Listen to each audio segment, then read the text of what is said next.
ಇವತ್ತು ಚಿಕ್ಕಮಗಳೂರು ಕ್ಷೇತ್ರದ ವಿವಿಧ ಕಾರ್ಯಕ್ರಮಗಳ ವಿವಿಧ ಕಾಮಗಾರಿಗಳ ಗುದ್ದಲಿ ಪೂಜೆ ಕಾರ್ಯಕ್ರಮ ಈ ಒಂದು ಲೆಕ್ಕೆ ಹೋಬಳಿ ಮತ್ತು ಸಕರಪಟ್ಟಣ ಹೋಬಳಿನಲ್ಲಿ ಇವತ್ತು ಮಾಡ್ತಾ ಇದ್ದು ಗುದ್ದಲಿ ಪೂಜೆ ಕಾರ್ಯಕ್ರಮ ನಡೆದಿದೆ. ಮೊದಲನೇದಾಗಿ ಕುನ್ನಾಳ್ನಲ್ಲಿ 65 ಲಕ್ಷ ರೂಪಾಯಿ ವೆಚ್ಚದ ಆಯುಷ್ ಕೇಂದ್ರವನ್ನು ಗುದ್ದಲಿ ಪೂಜೆ ಮಾಡಿದ್ವಿ. ಪಿಳ್ಳೆನಹಳ್ಳಿಲೂ ಆಯುಷ್ ಕೇಂದ್ರದ ಎರಡನೇದು 65 ಲಕ್ಷ ರೂಪಾಯಿ ವೆಚ್ಚದಲ್ಲಿ ಗುದ್ದಲಿ ಪೂಜೆ ಮಾಡಿದ್ದೇವೆ. ಅದೇ ರೀತಿ ಪಿಡೇನಹಳ್ಳಿನಲ್ಲಿ ಒಂದು ಗುದ್ದಲಿ ಪೂಜೆ ಕುದುರೆ ಪಂಚಾಯತಿನಲ್ಲಿ 3 ಮಾಡಿದ್ದೇವೆ.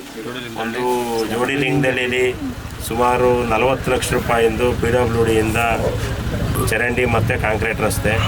ಅದೇ ರೀತಿ ಜೋಡಿಲಿಂಗದಲ್ಲಿಂದ ತಾಂಡ್ಯದವರೆಗೆ ಸಿದ್ದಾಪುರದಿಂದ ತಾಂಡ್ಯದವರೆಗೆ 30 ಲಕ್ಷ ರೂಪಾಯಿದು PRIDದು ಗುದ್ದಲಿ ಪೂಜೆ. ಬಿದ್ರೆ ಕಾಲೋನಿಗೆ ಸುಮಾರು 20 ಲಕ್ಷ ರೂಪಾಯಿ CC ರಸ್ತೆ ಮತ್ತು ಚರಂಡಿ ನಿರ್ಮಾಣ ಮಾಡಿದ್ದೇವೆ. ನಾವು ನಮ್ಮ ಸರ್ಕಾರ ಮೊದಲಿನಿಂದಲೂ ನಿಕಟಪೂರ್ವ ಮುಖ್ಯಮಂತ್ರಿ ಸಿದ್ದರಾಮಯ್ಯನವರು, ಹಾಲಿ ಮುಖ್ಯಮಂತ್ರಿ DK ಶಿವಕುಮಾರ್ ಅವರ ನೇತೃತ್ವದಲ್ಲಿ ಜನರ ಬಡವರ ಬದುಕನ್ನು ಕಟ್ಕೊಡ್ಲಿಕ್ಕೆ ನಾವು 5 ಗ್ಯಾರಂಟಿಯನ್ನು ಕೊಟ್ಟು ಅದರ ಜೊತೆ ಶಿಕ್ಷಣದ ಕಡೆ ಹೆಚ್ಚು ಒತ್ತು ಕೊಡುವಂಥ ಕೆಲಸವನ್ನು ಮಾಡ್ತಾ ಇದ್ದೇವೆ. ಅದರ ಜೊತೆ ಯಾವುದೇ ಧರ್ಮ ಜಾತಿ ನೋಡದೆ ಪಕ್ಷಭೇದ ಮಾಡದೆ ಬಹುಶಃ ಎಲ್ಲ ಧರ್ಮದ ಎಲ್ಲ ಜಾತಿಯ ಪ್ರಮುಖ ರಸ್ತೆಗಳನ್ನು ಡಾಂಬರ್ ರಸ್ತೆ, ಕಾಂಕ್ರೀಟ್ ರಸ್ತೆ, ಚರಂಡಿಯನ್ನು ಮಾಡ್ತಿದ್ದೇವೆ.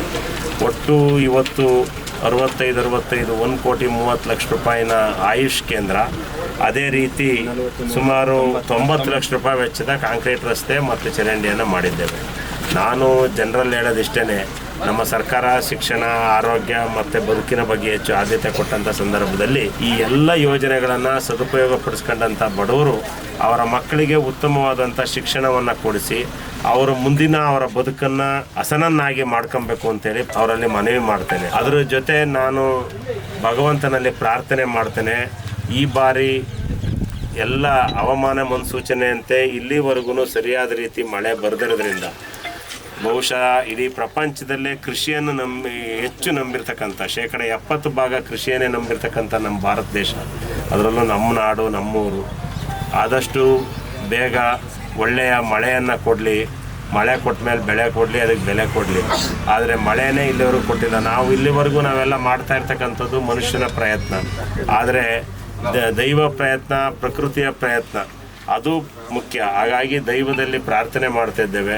ಇನ್ನು ಈಗಾಗಲೇ ನಾವು ನುಡಿದಂತೆ ನಡೆದ ಸರ್ಕಾರ ಈ ದೇಶದಲ್ಲಿ ಯಾವ್ದಾರು ಇದ್ದರೆ ಅದು ಸನ್ಮಾನ್ಯ ಸಿದ್ದರಾಮಯ್ಯ, DK ಶಿವಕುಮಾರ್ ನೇತೃತ್ವದ ನಮ್ಮ ಸರ್ಕಾರ ಅನ್ನೋದನ್ನು ನಾನು ಹೆಮ್ಮೆಯಿಂದ ಹೇಳಲಿಕ್ಕೆ ಬಯಸ್ತೇನೆ.